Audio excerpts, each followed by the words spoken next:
अस्सलाम वालेकुम। आपकी इस फ़ाइल में जो एरर्स हैं वो मैं आपको बता देती हूँ, क्योंकि आम लैपटॉप में या कंप्यूटर में या मोबाइल में जब आप चीज़ कॉपी करते हैं नेट से, ख़ास तौर पे उर्दू के हवाले से, तो उर्दू के कुछ फ़ॉन्ट होते हैं, जैसा कि जमील नूरी नस्तलिक और इसके अलावा एक पाक उर्दू इंस्टॉलर होता है।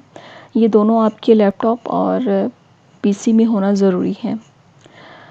अच्छा, अब जो देखें यहाँ पे कुछ वर्ड आपको सही नज़र आ रहे हैं, कुछ वर्ड आपको सही नज़र नहीं आ रहे, तो उसके लैपटॉप में ये फ़ॉन्ट इंस्टॉल नहीं है जमील नूरी नस्तलिक। तो इसके लिए अब देखें, जैसे ही मैं इस पर क्लिक कर रही हूँ तो यहाँ पे आ रहा है एरियल लिखा। इस वजह से कुछ अल्फाज टूट रहे हैं। तो अब उसका क्या तरीक़ाकार है, सबसे पहले आप कंट्रोल ए करें एंड देन फ़ॉन्ट के ऑप्शन पे जाके जैसे ही टाइप करूँगी जमील नूरी नस्तलिक और एंटर प्रेस कर दूँगी तो ये ऑटोमेटिकली उसको उर्दू में कन्वर्ट कर देगा। अच्छा, उसके बाद थोड़ा सा इसका फ़ॉन्ट मैं बढ़ा रही हूँ, कंट्रोल ए करें और यहाँ से फ़ॉन्ट इसका बड़ा कर दें। ठीक है। अब ये देखें, जिस तरह से ये सूरह बनी इसराइल और अल इसरा लिखा हुआ है और साथ में ये कुछ आयात के वर्ड्स जो हैं वो कट रहे हैं, उसकी रीज़न ये है कि अरबी का भी एक फ़ॉन्ट होता है जो कि इंस्टॉल करना ज़रूरी होता है। ये तमाम फ़ॉन्ट मैं आपको प्रोवाइड कर दूँगी। उर्दू या कुरान मजीद के लिए अल मुसफ़ होता है ज़्यादातर, तो वो फ़ॉन्ट आप इंस्टॉल कर लें तो ईज़िली आप इसको एक्सेस कर सकती हैं।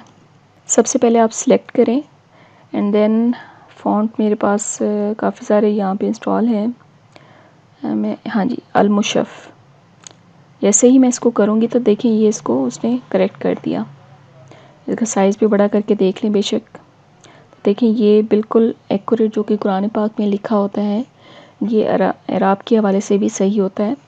और उसके बाद आई थिंक बाकी चीज़ें तो ठीक हैं, अलाइनमेंट का बस थोड़ा सा इशू है। जिस तरह से ये है, इसको भी आप बुलेट दे दें एंड देन अब ये देखें ये बुलेट थोड़ा सा आगे है, इसको आप व्यू में जाएंगी और यहाँ पे रूलर पे आएँ। अब देखिए इसकी अलाइनमेंट जो है वो इधर हुई भी है, जबकि इसको अलाइनमेंट इसकी इधर होनी चाहिए।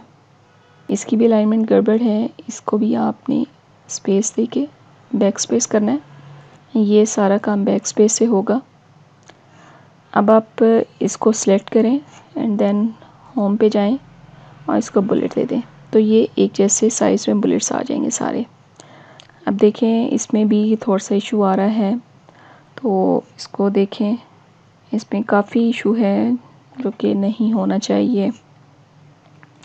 सबसे पहले मैं इसको पीछे कर रही हूँ एंड देन ये भी चलें कुछ हद तक ठीक है, और इसको भी पीछे लेके जाएं, इसको भी इस तरह से पीछे लेके जाएं एंड ये आपकी तकरीबन कंप्लीट है। ये तो चलें बाद में ठीक हो सकती है, तो अभी तक आई थिंक यहीं तक है। अच्छा, इसमें भी कुछ बातों का आप ख्याल रखेंगी। सबसे पहले एक तो फ़ॉन्ट इसमें होना चाहिए इंस्टॉल, उर्दू और अरबिक दोनों। और दूसरी बात जो कि मेन इम्पॉर्टेंट बात है कि अलाइनमेंट जो है इसकी पैराग्राफ की, वो हमेशा जब उर्दू लिखते हैं तो वो हमेशा राइट टू लेफ़्ट होती है। तो आपका ये जो right to left text direction है ये आपकी सिलेक्ट होनी चाहिए एंड देन अलाइनमेंट जो है वो राइट सेलेक्ट होनी चाहिए। ये दोनों चीज़ें आपकी अगर सेलेक्ट होंगी तो ही आप उर्दू सही तरीके से लिख सकेंगी, अदरवाइज़ आपकी चीज़ें जो हैं वो इधर उधर मूव करती जाएंगी। उम्मीद है समझ आ गई होगी। जज़ाकल्लाहु खैर, अल्लाह हाफ़िज़।